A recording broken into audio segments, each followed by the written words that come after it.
So whether you're here, whether you're in person, whether you're online, whether you're viewing this after, please let us know what your thoughts are, whether it's tonight, or whether it's in an email later, whether it's because you look at things on Information Age. So one of the things you're going to notice is that we are also going to make some predictions about future think tank events. Tonight's event is about diversity and gender and inclusion, and we have an event coming up in December, but we haven't yet decided what events we're doing in 2023. So tonight you're going to be asked to choose. One of the things we're going to do is we use a thing called Mentimeter, and Mentimeter allows you to cast a vote. So for the people in the audience, you've already been given a login that you can use. For those of you who are online in MS Teams, one of the things you can do is simply go to the top of MS Teams and you will see a tab called Mentimeter. You can click onto that and you can make a decision. So there are 4 particular topics that we'd like your thoughts on as to what is useful. One of the topics is how much automation in IT is too much automation. One of the topics is crypto, future currency in a global scam. One is skilled migration. Is Australia's approach to skilled migration working? And another one is, should all people be taught to code? So we've put up those 4 topics. We'd love to know which ones you think resonate with you and which ones should be seen first. We haven't decided what will be the first topic in February 2023. This is your chance to put forward your ideas and we'll listen to you and we'll follow the guidelines just according to what the ACS members say. So that's what we do.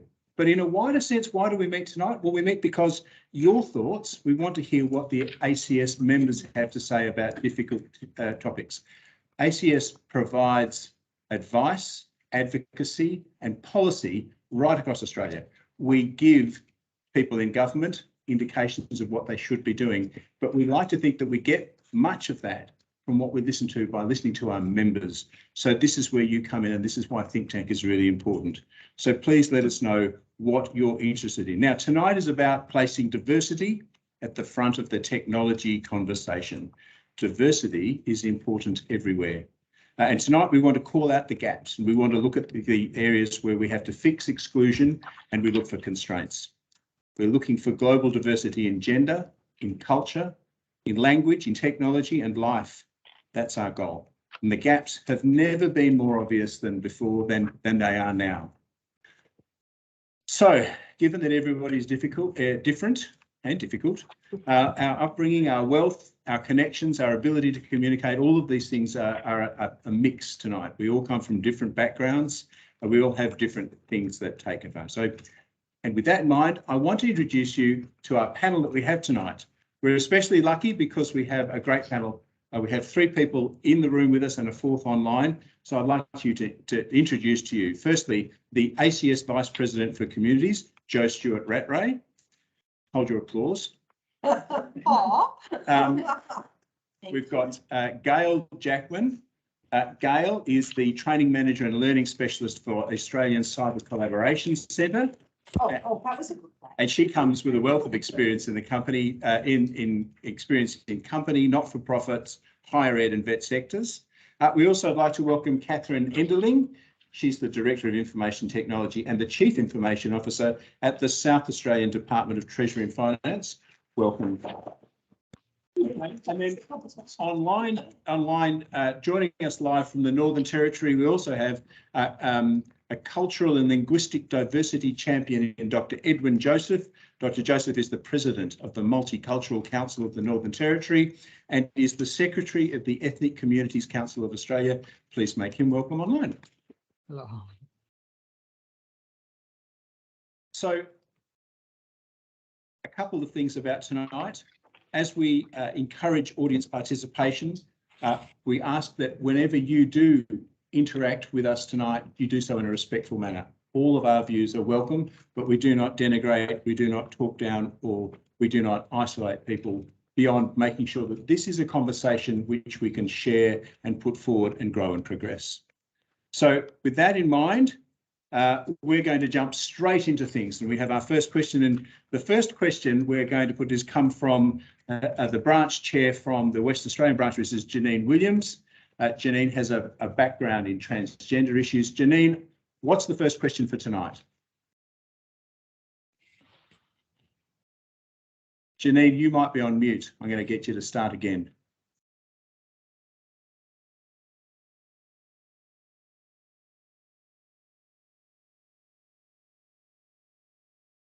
So we're just going to get that sorted out from a technical perspective. Janine, you're back on now? We can see your lips moving, the wonders of technology. I wonder if we come back to Janine, we might go to question number 2 or we'd like, okay, what I'll do is I'm going to read out Janine's, I've got a copy of your question. So Janine, if you're okay, I'm going to read it out on your behalf. Thank you. So question for tonight, first question is, what are your thoughts about targeted diversity initiatives and how they can be adjusted to better address intersectionality? For example, women in tech programs that don't specify support for transgender men or non-binary people, or young leaders programs that don't cater for mature people entering the industry. I'll start by asking Gail, what are your thoughts on this? Well, I think they're quite diverse demographics, so I think they all need their own program, and they have their own needs and their own supports that they need to be successful in the workplace. And when we're recruiting, then they need to get advice on, what is going to attract, if they're looking for that particular, transgender, or, if they're looking at their workforce where we don't have enough diversity, we don't have enough diversity of thinking, we don't have, the right, we need a cultural fit, mix, we need an age, somebody, disability, who is our client base? Are we representing who we are selling our product to or supporting? So we need our workforce to have an understanding for what we're designing. And so getting advice on, what kind of program is going to support somebody in that workplace, but how are we advertising that position, and who is on our panel selecting who comes in? And so I've actually covered too many different aspects there, but I think with like from the cybersecurity sector, if we're talking about female gender, currently there's only 17% of women in that workforce, which has only increased recently from 14%. So, but when you look at in education, like when I did my engineering, I was only female. So how are you going to get that gender diversity when you don't have people studying in that? And then so the people in the industry that are writing the job descriptions that are on the selection panels are white males. And because a lot of roles in cybersecurity, you need a clearance, so we're not getting the cultural diversity. So I think it needs to go way back, and we've got to look at a long-term solution of what the rules are, what the policies are, how children are looking at who's in those roles, role models, and so that we can get the diversity of everything. And that you can't say you have a young leaders program that's supporting what young leaders need, and then say, well, we need career change. They need their own program. So I think there needs to be a number of support programs, and like a neurodiversity, like there's a number of organisations that have been very successful around the world with neurodiversity programs, but unfortunately they've made them very expensive. So a lot of organisations can't afford those. And unfortunately, currently in neurodiverse, there's a 46% unemployment rate. And there's roles that are ideally suited for those in neurodiverse. So we need to make these accessible, and advice for those making those decisions on, who we're bringing into our workforce, have that advice, have the people who know what it is they need. And so a program for, and I love this graphic, so the equity and equality cartoon, which is a well-known cartoon, but it's interesting. We do seem to be paying lip service to it. We do have, we've put onto different cards different pronouns. We now put on business cards, he, him, she, her, those sorts of things. We seem to be saying the right things, but my real question is, are we doing the right things? And so I want to ask this and spread this beyond the panel, but I want to go up to Northern Territory and ask you, Dr. Joseph, what do you think in terms of targeted initiatives, particularly around culturally based things? What sort of things do we have in that area that we need to work on? When we speak about culturally diversity, in Northern Territory, we speak more of Indigenous culture. There is a 28% of NT population is Indigenous. And apart from that, 21% of NT population is made of migrants. So in the Northern Territory, 50% of the people are of migrant background. When we talk about the targeted programs, we have some targeted programs in the government for Indigenous people through special measures. And I could meet at the last ACS meeting, some of the private companies, I don't remember, they are also targeting Indigenous people for their like to be apprentice. But what I would suggest is it's not only targeting people there. When we see the number there, especially when it relates to migrant people, compared to the population of Asian population in Australia and many other countries, the Asian workforce, compared to the Asian workforce in the countries, their workforce contribution, workforce percent in IT is really, really bigger when compared to the local population. But what happens is when it goes to the senior level, they are not considered. I think that is for example, in Australia, 9.3% of the Australian Asian are in the workforce, but only 4.9 are at the managerial level. So what I feel is like, there are things where these migrants needs to be considered at the senior level, and the people at the very senior management level should be educated on about these things. Thank you, Edwin. We're going to hear a few statistics tonight, and they're not pretty numbers because exclusion and the challenges of diversity are well known to us. It's about finding solutions. Thank you for that. Joe, what are your thoughts on this? Yeah, it's interesting. I was just taking a note of some of the stats that are coming out. We're all very happy with the stats.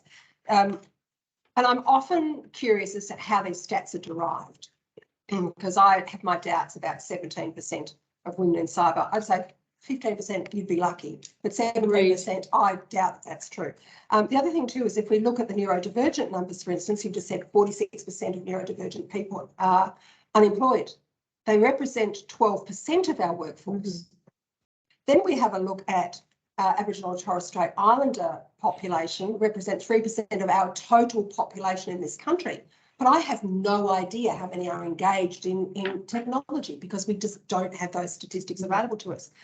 Then I look at the gender, put the gender lens on it and say that, 51% of the population is made up of women. And we are still underrepresented in leadership in the tech workforces. So there's definitely some real issues out there. So if we took every one of the different areas that Janine mentioned in her question, I don't know what the numbers are for non-binary, transgender men, transgender women, but I'm sure we'd find a similar issue that those numbers don't represent the same demographic as it does in the rest of the community in the tech workforce. So I do think we have issues that we need to be dealing with. How do we bring these people into our sphere of influence in the tech workforce and make them feel wanted and included? I think we're getting better with the cultural side of things, but we're not particularly good with dealing with some of these other areas that are, you're right, David, excluded. Let's jump on to our next question. And I'm going to get, we've got someone from the audience who's going to get a question there. If we just need to get a microphone. So, Chris Redbone, you're the branch chair for South Australia. Chris, you've got a question for us. What is it? Yes, David, thank you. My question is around HR recruitment policies. What could be done to change how we view the recruitment workforce? So a question about HR policies. I'm going to throw to you, Catherine. What have your thoughts about that? Look, I think with all of these answers, it's complicated. So I'll say a few things, but of course it is really, really complicated. But I have had a few experiences recently that show where HR policies can be really important. So one of them was one person who was hiring, and he had a team that was predominantly male and is hiring for a security role. And at Treasury, we have a policy which says half of the people interviewed need to be women. And he was really upset about this policy and railed against it, that this is actually impossible because he cannot find the candidates. So he can't comply with this policy and he shouldn't have to have it in his job ad. Now, I think that's really, I mean, it's interesting and it's rare because most people would just say, look, you know, I just didn't get the applications, I can't do anything. But it does show that there are still people out there who believe this is very unfair. We shouldn't necessarily be looking harder for female candidates. So policies can at least bring out these conversations. He then had to have conversations about it. So he's learnt something. People around him have learnt something, you know, and that's changed something small. And another example was because of this policy, a recruiter sent me a bunch of CVs and they were all male. And so it was very easy for me to say, can you please send me an equal number of female CVs? And I got sent them and eventually it did end up being one of the female candidates that was hired. So in this way, I've seen a few times that policies can have a positive impact, but also they are, you know, a small part of the answer. And so an example of that is I think that we need to get into not just diversity, but the inclusivity part of it is maybe even more important to be able to create a system which becomes a bit self-propagating. So where it's not just outside forces, and policies are almost outside forces. So an example that I have of that is working at a startup, which was very, very diverse. So lots of people from many countries, migrant backgrounds, plus Australians, different classes, women. So it was a really great diverse culture, but it was also a terrible workplace.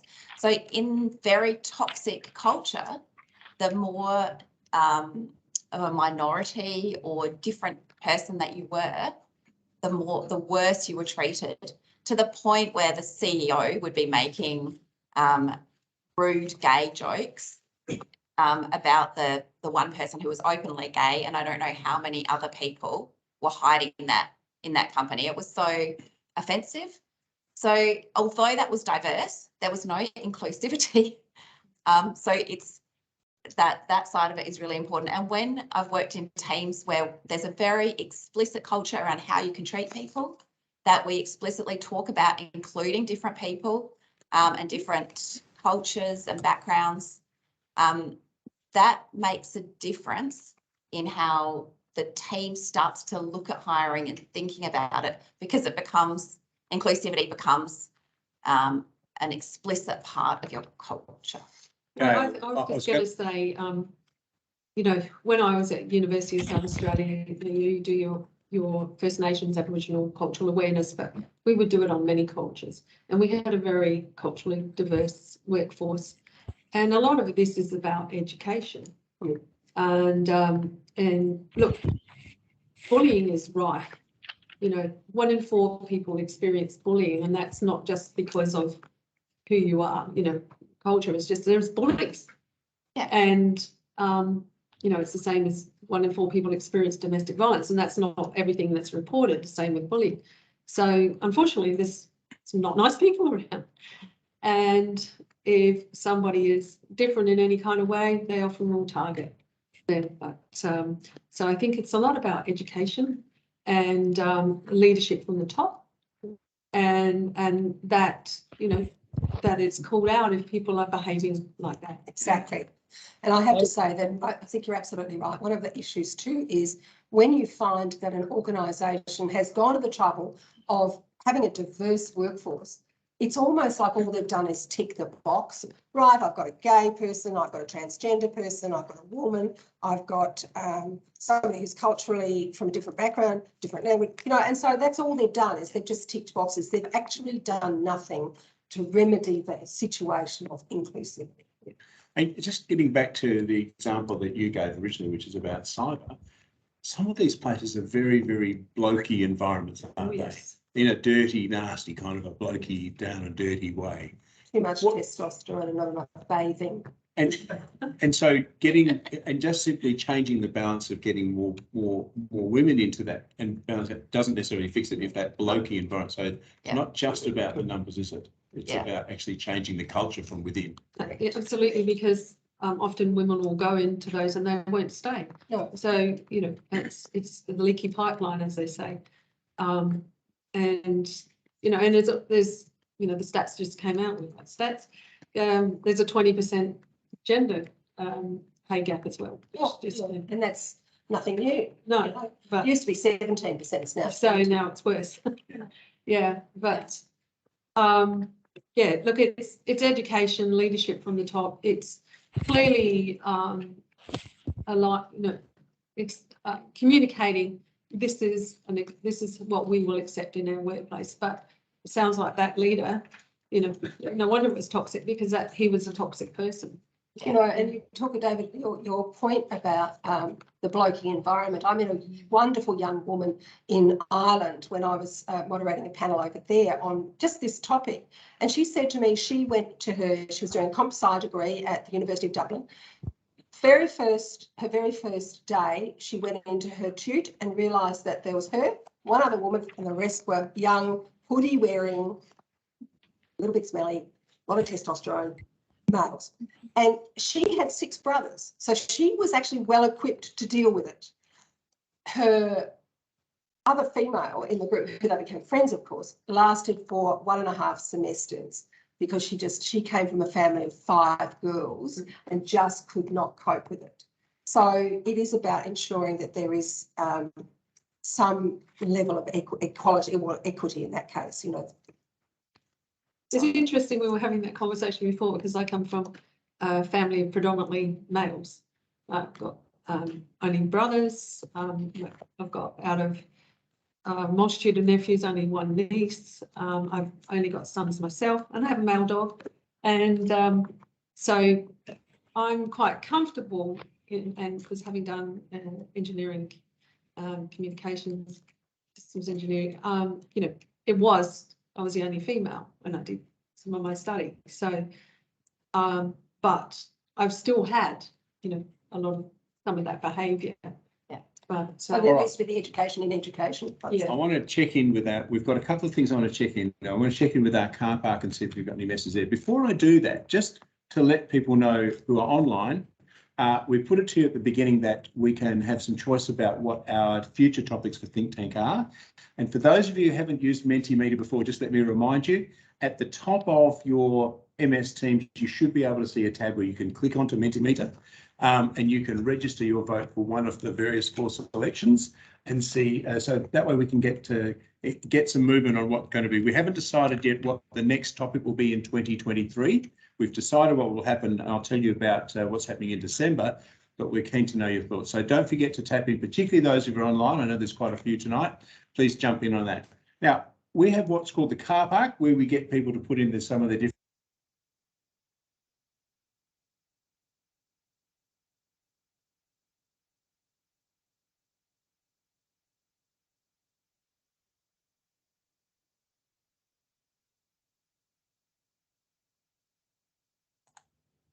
No audio. Perspectives give a different kind of thought process. So the thinking behind some of the decisions are far more broad-based, if you like. So we know that the greater number of diverse cultures and backgrounds, and that you have, and language is another thing, that you have in an organisation, the greater the depth of decision making becomes. So it actually plays into that, because we all think differently. So it's great to hear different perspectives and from different backgrounds, whether it be your orientation or whether it be your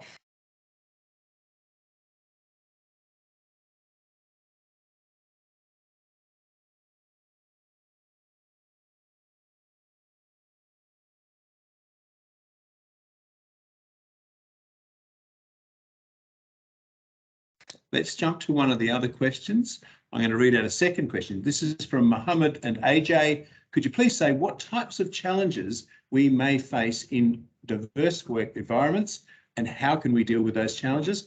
Edwin Joseph, you're online. What are your thoughts about this?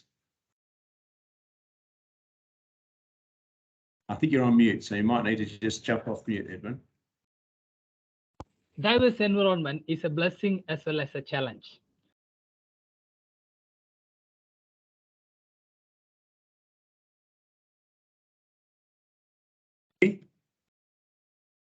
Can't hear me. So Edwin, you're still on mute. Okay. Yep. Okay.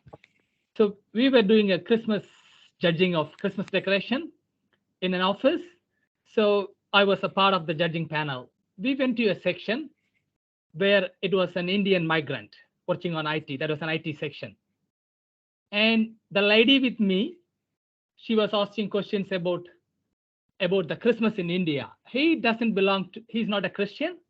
So in India, Christmas is viewed as a Christian festival. It's more religious. It's not like here. Christmas is not a cultural festival in India. It's a religious festival. So that's very related to the religion, and he was not a Christian. So he was actually struggling to answer. And the lady, she failed to identify that. And the lady who was with me, I somehow, like, the guy was struggling to answer. He doesn't want to say that. He said, we don't celebrate Christmas. The next question was, oh, you don't celebrate Christmas? And she was shocked. So he didn't have guts to say no again. So he was trying to adjust the question and to change the thing.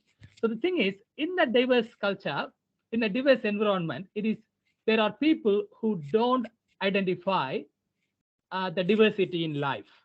Especially with Australians, I would say they have got so much unconscious bias compared to other countries. We say America, USA is very racist, but Australia is very multicultural. But in terms of employment, if you compare, especially with ICT profession, you may have 100 friends, you can say that Australian employers are very, very ignorant. They have got a lot of unconscious bias. They fail to identify, actually acknowledge the diversity of people. They mix work with the life, and they use a lot of jargons when compared to other international environments. So it is in response to the second question, I would like to add something here. There are so many companies everywhere, all over the world, including in Australia. They have got diversity as a part of vision or a value in their strategic planning. But the practical implementation is not happening well in Australia. They don't they take it as a it's only in the paper. In practice, many of them are very ignorant about the other cultures. And what I would suggest is, it's not only putting in the paper in the strategic plan, it should be communicated well to employees, that diversity is not it's not a pain. It's not a pain. It's actually, it's a blessing. So this should be communicated clearly to everyone, so that even the employees from diverse background, they don't feel bad like the other employees. Thank you, Edwin. Thank you. I'm going to go on to the next section here. We're going to come back to the car park, so please keep those questions coming in. And it's important what Edwin said about making sure the message is, but it's how we convey the message out to other people that's really important. Now, I'm going to just quickly, because there's a lot of amazing research that demonstrates that a diverse workforce is a rich workforce, a successful workforce. And this just really, I think, like when you have that program, you say you've got to have, well, the why, rather than this is the policy you have to do, but why, and show the evidence of we could be so much better at what we do. And anyway, I just wanted to. No, that's all good. Let's keep going on to the next one. I'm going to jump over to Victoria and I'm going to call upon our Vice President for Membership. Hopefully she's online. Jo Dalveen, have you got a question you can throw to us? Yes, and first of all, can you hear me okay? Yes. Oh, fantastic. Absolutely fine. Great discussion. I love the discussion going on in the chat as well, so it's a lot of fun to read. My question for you is, how do we address the misuse of the words cultural fit when it's used to reject an otherwise appointable candidate? Thank you. No, Jo, that sounds like something you should run off with. What are your thoughts? Can I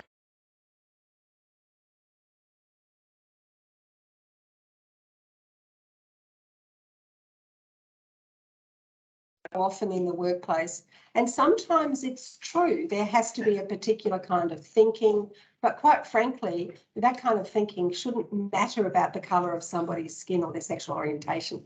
None of that, or their gender, it should not, or their age, should not have a blind bit of difference about that. It might be that the person doesn't fit for some reason, but let's be clear about what that reason is. And let's be transparent about the reason and be able to talk to the person and say you didn't get this job because, you know, and it might well be that they don't communicate well and the job requires good communication skills. That's a valid reason for not appointing that person.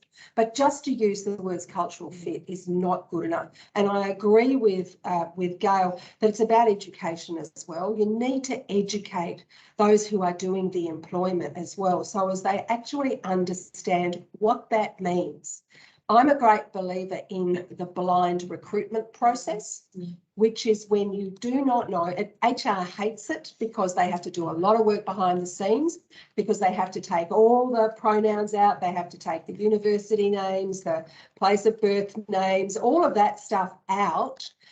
So as when you, and no photographs, of course. So you literally are looking at that, evaluating that particular CV and application based on the information you're given. None of the stuff that could put any kind of cultural or gender or age lens on it. And so when you make, the first time you probably get to find out if it's actually David Cook is a male, or this person A is actually David Cook, or this person is Gail Jackman or Johan De Silva, is when they're sitting in front of you for their interview.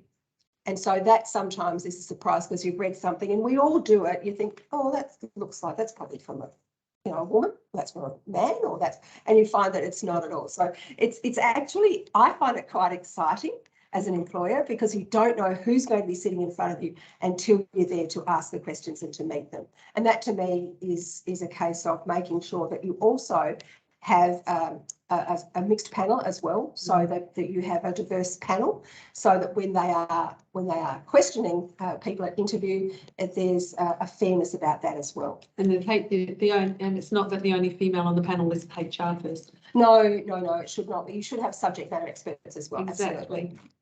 Let's go to our next question. And this is from Susan Pittman in Victoria. And she has asked the question, is there a case for some diversities to have greater needs than others when a job opportunity in technology presents and there is a chance to promote a diversity preference? The question of which diversity can come into play. For example, in energy and mining technology, there's an assumption that the location of work sometimes favours Indigenous candidates, Aboriginal candidates in the north of Australia, and the result can be problematic. What can we do about this? I'm going to ask Gail. What are your thoughts? Well, in the mining, in those remote sectors, and yes, organisations, they want to support those local communities and the First Nations people. But if they haven't had any exposure to that, an IT in their schooling, they're, not going to be able to fill those roles.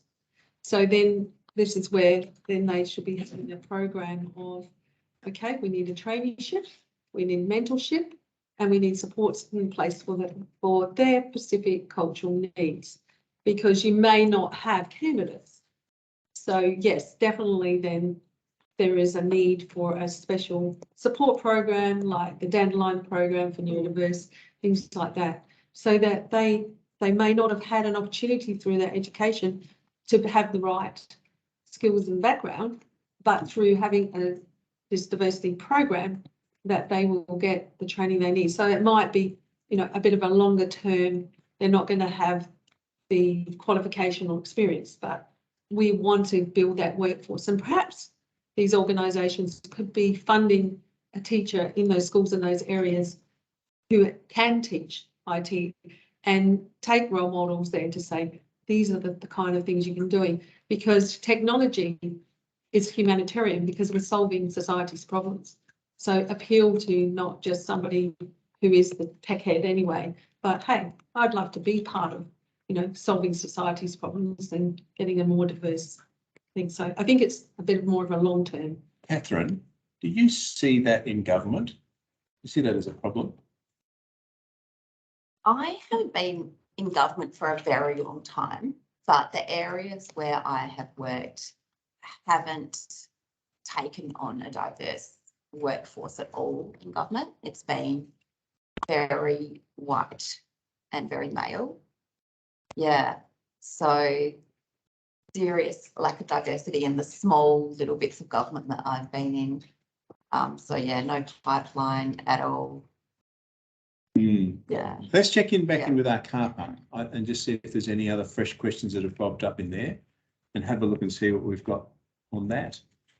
So on our car park, we do. So I'm going to ask a couple of these questions because we've touched on neurodiversity. I think that's a really important element, that, and often an overlooked element, I guess, because it doesn't seem to fit in the same box as some of the other types of diversities, and it gets underreported and under-mentioned unless you happen to be with neurodiverse community. So this question is from Jeffrey. Where does the ICT industry address the employment of people who are neurodiverse?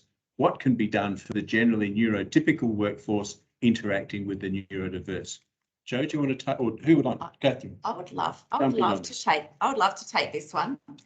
Because I have worked with many neurodiverse people, and I think that the ICT industry does a lot for them, partly because it's there are a large number of neurodiverse people there. So you're just finding many people who think in a similar way.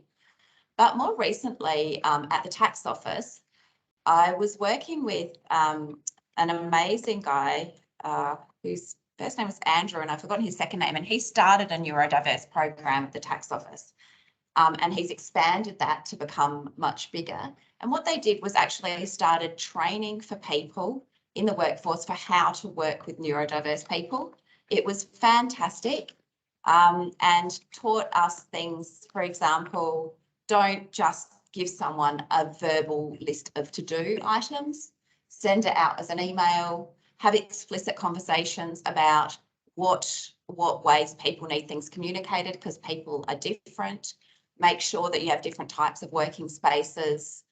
Anyway, there's actually just really specific things that you can put in place in the environment, and just training our group up in that meant that as a team we became more inclusive of our neurodiverse people. And I was an example of that. I had been giving my autistic co-worker just long conversations about we should do this and let's do this. And it's actually very stressful for him. So winding those back to be emails gave us a much more productive working relationship, and it was better for him.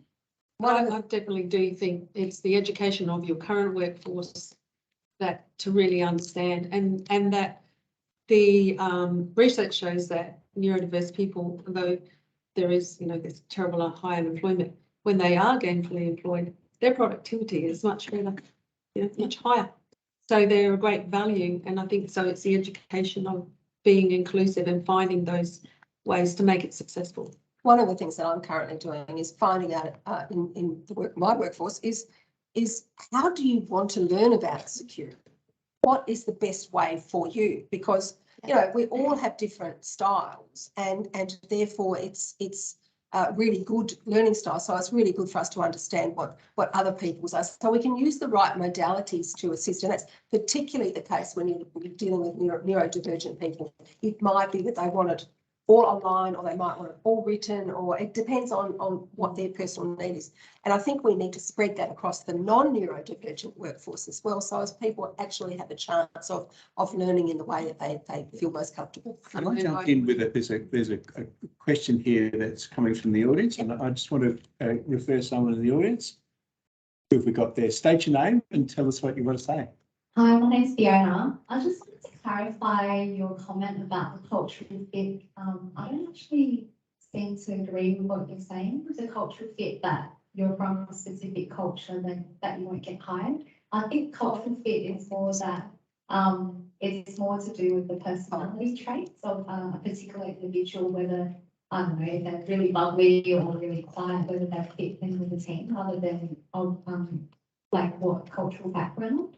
Oh, I Okay, said that'd be that, I super. certainly wasn't saying that. That wasn't what I was saying at all. I know Edwin did make a comment along those lines, so I'll let him speak for himself. But I absolutely agree with you that oftentimes when cultural fit is used appropriately, it's because the person does actually fit into the overall team structure, and they might have, exactly as you just said, they might have exactly the right kind of personality and skill set that you need. So they're the obvious choice, regardless, and that's got nothing to do with colour, creed, race, religion, or gender. So no, absolutely. But Edwin might like to add to that. Edwin, have you got any thoughts you want to add on cultural fit? I think if cultural fit is based on the skills, qualification, and experience, it's fine. But if it is based on the other dimensions, what they think is the personality or like, social skills or other thing, I think we need to redefine the cultural fit. It's difficult, isn't it? Because I guess one of the issues about cultural fit is whose culture and what defines the cultural fit in the first place. And we talk about this at all sorts of different levels. And going back to my little blokey environments, blokes really reduce it down to some very base level things, which are probably not sophisticated enough for the conversation we need to have. It's pretty simple in many cyber organisations, because it'll come down to, well, what football team do you barrack for? Oh, And then if you the pick the number right of times football team, that's I've been it. asked that. Yeah. I mean, I sent something the other day about who was I going to put my money on for the World Cup. Well, I'm sorry, I don't do round ball. So that's not really cultural fit, and yet it gets mixed into the message, doesn't it? I think it's about organisational cultural fit. It's about the context in which the organisation operates as well. That's what cultural fit should have a lot to do with. So certain industries and certain organisations will attract particular people because of, it might be because it's a really groovy place to work. Yeah, and that they're all casual, and whereas other people want to look more formal, and so it can be anything. But you don't want to set somebody up to fail. So it's nothing to do with diversity. It's in those situations, it's personality. So you've got all personalities in every culture and gender, but it's the tone, I guess, is where we're talking about that cultural fit. Let's leave that for a second. I want to just attack one of these other car park questions from Nick. How do we get more women to take up engineering or operational roles? My experience has been that they tend to steer away from these roles. Gail, jump in. Well, because a lot of the role models are male, and let's talk generalist here. Women are more drawn to the more human side services type of roles, and this is why we've got to really, like I said before, it's humanitarian. We're solving society's problems, and engineering, is a problem-solving discipline, and reframing about your career journey, not all the tech side of it, but about the solutions you're going to. So I think that starts right from primary school. There's a lot of programs, in higher levels of high school, but it needs to start right in primary school, where they're forming their ideas of, that's what men choose. But, reframing how you market roles, how the people coming, the role models talking about, what they're doing as an engineer, and the difference that you're making in the world, the problems that you're solving. I do, when it was the year of humanitarian engineering in 2011, I set up projects in Cambodia. And somebody saying, well, why aren't you doing things in Australia? I said, have you looked at the difference? We're such a privileged country of, but less than 40% of people have access to safe water and electricity. That's why I'm doing it there. And that's why I think, having a greater cultural understanding, I think all kids should go and do some time in a developing country to realise just, we are a privileged country. We are so privileged. We are a privileged country, but we still have young women who suffer from period poverty because they are in such dire financial need that for that 1 week a month they cannot leave the house because they cannot buy sanitary requirements. So that's just one thing about, even within privileged societies, there are real issues. It's getting worse. Yeah. The other thing I think we need to do to answer the question is we need to make sure that there are role models. We need to make sure that we showcase successful female engineers, and there are some dynamite ones across the world who've been responsible for extraordinary projects, including the reworking of LaGuardia Airport was you know, there was a woman at very high level in that, and it was just sensational. So we need to be showcasing women who are successful in engineering, and I think, to me, that's one way that we start to encourage our younger women to come into those kind of professions. We can say the same in cybersecurity as well. We need to be showcasing people who have been successful, women who have been successful, because you can't be what you can't see. Yeah. But I did say that you've got to have the role models, and they need to go into schools, and you need to have short, sharp, shiny videos, because that's what attracts kids. But it needs to be from primary school. We're currently only targeting. And go in the cybersecurity. I think I love both of those answers, and I just want to add to it that we also need to keep, as women start up in those engineering or operational roles, we need to keep them safe in the workforce, because I think that is often a time and place where it's not very safe for women to work, and so they leave. And I know many women who have done that. So this is the third time in the discussion so far where it's all about the different kind of message and the way it's conveyed, which is everything in this. So it's definitely coming through as a theme. I want to keep on the women in technology theme. I've got a question here from Gail Roberts in Queensland. I'll just read out this question. The glass ceiling of women in technology continues to create the expectation of male dominance in the ICT profession. If quotas are the answer, what is the magical number that fixes the problem? Is it less than 50%, the same as 50%, more than 50%? And numbers are everything when new ideas are expressed in social media and popular opinion. Absolutely true.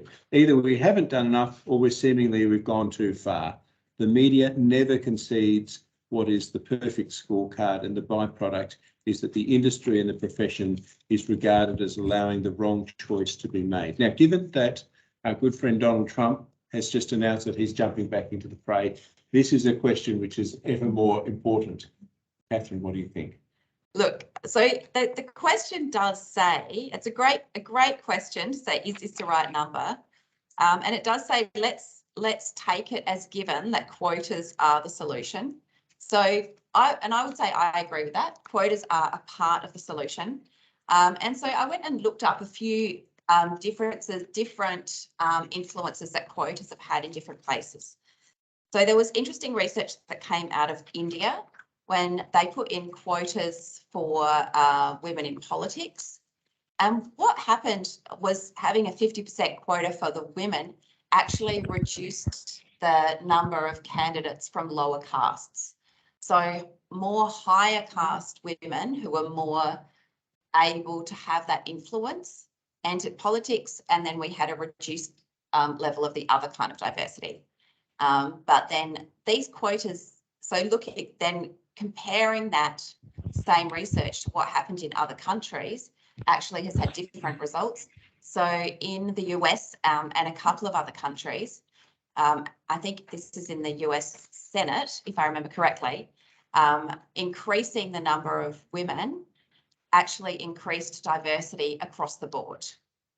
So I think that's a good example that quotas do have unexpected and unintended effects, but you can't really say just from the outset, this will definitely be a good effect or a bad effect on diversity, because it is very dependent on the culture and the place where it's actually happening. I mean, I can leap in on that. I have had experience in the Arctic countries where they have had mandates. I had the golf skirts example as well. Legislated mandates, exactly. Yeah. Legislated mandates in place. And so you must have 50% women in your senior executive teams and on boards. What has happened in those countries is it's a reverse discrimination that's begun to happen. And you hear the bias coming out about, oh, she only got the job because she was part of the quota. And so that's a really problematic situation to be in. And so you ask the question, well, was she qualified? Yes. Did she have experience? Yes. So therefore she should have gotten the role. but it's not being seen like that. And you know, so there is this real issue around mandated quotas. I'm in favour of targets. I think we should all have targets in our organisations. And like you're saying about making sure that you have at least a particular number of percentage of applicants for any role that is, you know, across that the gender spectrum, I think is really important. So that's great. And one of the things that I really like about the discussion is, and your answer in particular, that yes, quotas are a part of the solution, but they're not the solution in isolation. There's so much more to do with how we describe the process, the messaging and everything about it. Now, I'm aware that we've got more questions in the car park, so I want to throw back to the car park. I really love hearing from the people who are online and people who want to put the questions. So we'll just have a quick look and see what's popped up. So we've got here from Shivani, how can we make leaders and mentors create and follow company policies on inclusivity? That's a great question. Who wants to grab that one? Joseph, Edwin Joseph, I might ask you, Edwin, what do you think about this question in terms of getting leaders and mentors to follow company policy on inclusivity? Can you please read that question again? I'm trying to. So the question is, how can we make leaders and mentors create and follow their company policies in terms of inclusivity? How do we make things more inclusive? Okay, so one of the things we can say is some reverse mentoring is required in companies, in Australian companies. So the mentors who are the current senior executives who are typically can say a white male, they need some reverse mentoring from people from diverse backgrounds to see their, like, you know, what it feels to be an employee there and what else can be, what else they can change to encourage people from diverse backgrounds.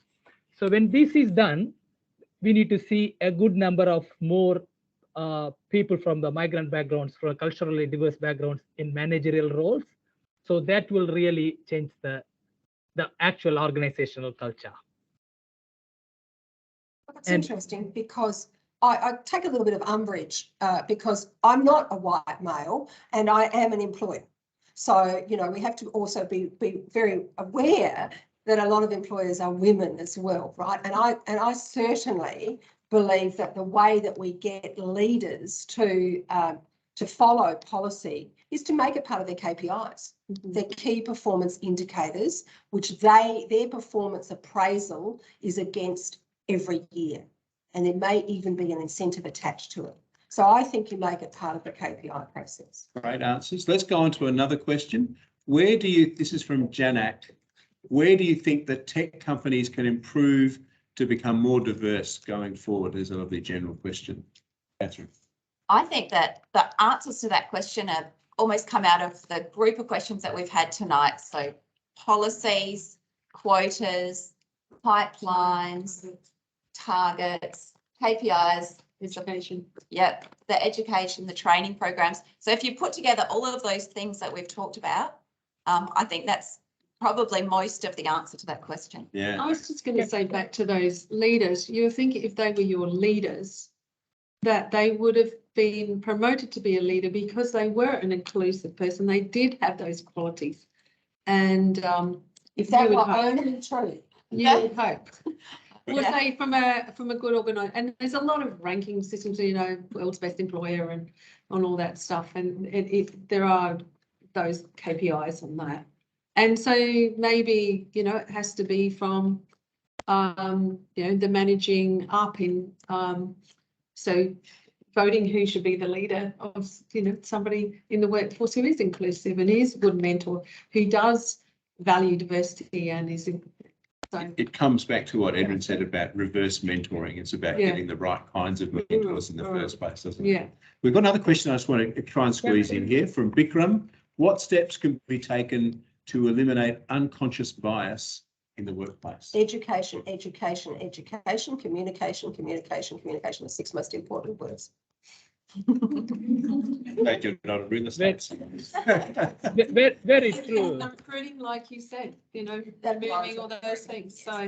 So that it is just skills, experience for what the role is requiring. Nothing to do with how old you are, where you were born, what your preferences are. Yeah.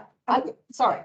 Well, Kelly. I loved your example, and I think that it's such a good example of when you take all those things out, that even the process of going through it and having those things taken out will make you check yourself and go, oh, what are my unconscious biases? Instead of just forgetting to think about that. Or There's a really lovely, the Simon Wiesenthal Centre in Los Angeles, and Simon Wiesenthal was a Nazi hunter back in the day, and it tells this, his centre tells the story of the Holocaust and about some of his expertise in the hunting business. But the interesting thing is you get part of the way through the exhibition and it's really quite confronting.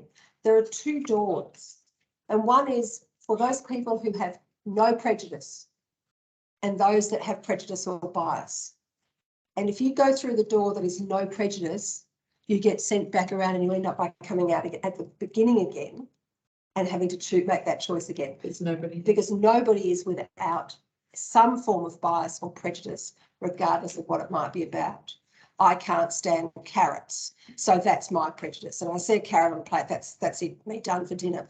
But you know, that's my prejudice. But you know, so we are all with some level of prejudice, so we have to be aware of that. I want to say, when I was at University of South Australia, I felt really sad for my international students who have come here for a new life, and they felt the need to change their name, because if they sent their resume in with their birth name, you know, they just wouldn't get a chance, and that is just so wrong. I have to say, earlier, before we started, I had a chat to some of the people in the audience tonight. We've got a great diversity. We've got people who are from India, from North India, from Punjab, from Sri Lanka, from Scotland. We have some from China. But the people from Sri Lanka, they're terribly disadvantaged because they have a name that goes for at least 7 or 8 different names longer than anyone else's name. And that, whilst it's a funny joke, actually puts it sends a message that is just part of who they are. And it's terribly difficult to ask someone to change who you are for the sake of getting a job. Oh, with a surname like Stuart Rattray, I get it, right? Because I can't tell you how people cannot get that right. They call me John Stewart, they call me Stuart. Like, you'd be surprised the number of times I get called Stuart. You can see I'm a Stuart, can't you? No.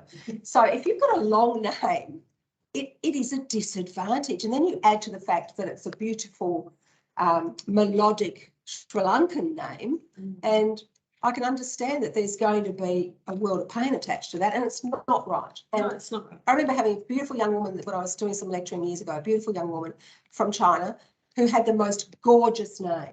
And I just said, oh, wow, that's such a beautiful, what does it mean? And she said it meant morning dawn or something. It was just the most beautiful name.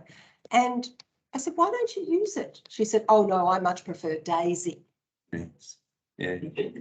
All right, we've got time for one more quick question. I want to just squeeze this one in. This comes from Ravinder Kaur from Western Australia, who I suspect is from North India.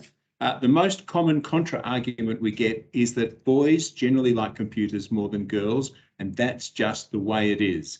How much truth is there in this? And is this just a pervasive unconscious bias which has impact on youth during their formative years? What can we do about this, the fact that boys generally like computers, or that silly message?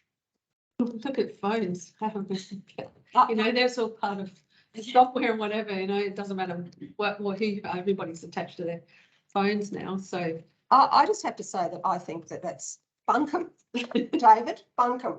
And I'm so, you know, but there was conditioning involved with this. You think about, oh, he runs like a girl. Well, I think he's very privileged if he runs like a girl, quite frankly. You know, so, or he throws a ball like a girl.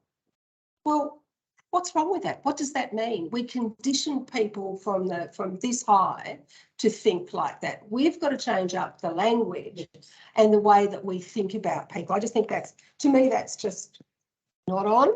And we know that from a 2020 survey, that an ISACA survey which was was it called the Workplace the Technology Workplace Survey, and it surveyed 3,500 technology professionals from across the world, both male and female. And it very clearly came out and said that males believed this same story. So they're in the workplace, they're professionals, and they still believe that, oh, women are underrepresented in the tech workforces because they don't really, it's not really for them. They don't really like computers that much. And I think one of the other things that's a real disservice is that universities oftentimes, first up, get people on a comp sci degree to start coding. And, you know, some people don't, it doesn't matter whether you're male or female, but there are a lot of people who that just puts them off to begin with, because you end up being in the hoodie wearing room. And so that puts women off, young women off for big time. So not everybody has to code, but the thing that we have to realise is that there are enormous differences in what is offered in technology these days. There's user interface designers, there's customer experience, there's all kinds of really extraordinary stuff that might be more attractive to some people. So perhaps that's what we should be encouraging. We should be educating parents about what the tech workforces offer to ensure that we get more girls choosing that as their educative pathway, and then moving into the and school teachers, which we actually are doing a project. And we're parents already, and teachers and the kids. Well, I look after the ICT educators committee for the Australian Computer Society, and we're doing a lot of work in that space as well, and looking to develop some online resources for parents, so as that they're aware of these different opportunities across the board. Okay, in 5 words or less, I'd like you to help sum up. In 5 words or less, what do you think are the most important things that we take away that we need to change? Gail. Attitude. It's got to be education across the board that has, you know, from primary school. Sounding like more than 5 words, but education, attitude, and respect. Okay, I'm allowed 5. That'll do. 5 or less. Jo, what are your words? Really simply, I think that we have to look, education is a really important part of this pie, but also I think we need to make sure that we take the bias out of everything that we do as individuals, question ourselves, because then we make a difference in our environment. So obviously the one thing I can take away from tonight is that whenever we talk about diversity, people can't count words. 5 words or less. That's true. We were too passionate about it. Catherine, prove me wrong. No, use 10 words, please.